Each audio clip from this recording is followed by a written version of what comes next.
Hey everybody, what's up and welcome back to today's video guys. And today guys, I'm going to go and be showing you how to add a WhatsApp button to your WooCommerce store.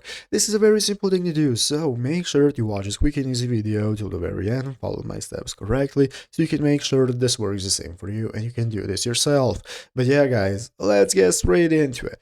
So the first thing you want to do is to go ahead and open up the official WordPress website right here at wordpress.com if you've not already, and after opening it up, you'll be greeted by this main page right here, where in the upper right corner you can get started with logging into your account. So go ahead and log in if you have not already, and after logging in successfully, right here at the left side screen you can find all the sections you can access, such as host, statistics, upgrades, and so on.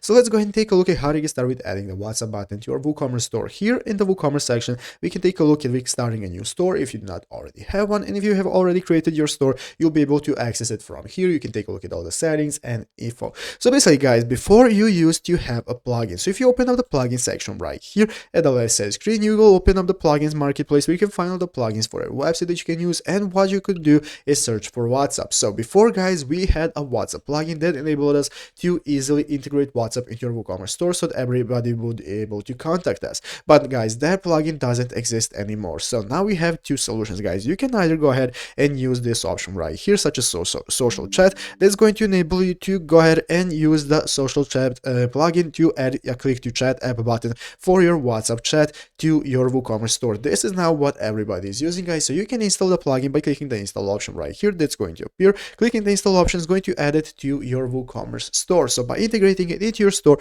people will be able to click this plugin and open up a WhatsApp chat with you, and this is going to enable you to add WhatsApp to your plugins and to your WooCommerce store, and it's easy as that. So I hope this video was helpful guys. That's how you can do it. You can find all your plugins right here under WooCommerce. So I hope this video was helpful. If it was, make sure to leave a like and subscribe to the channel. So guys, thanks for watching, take care, and bye.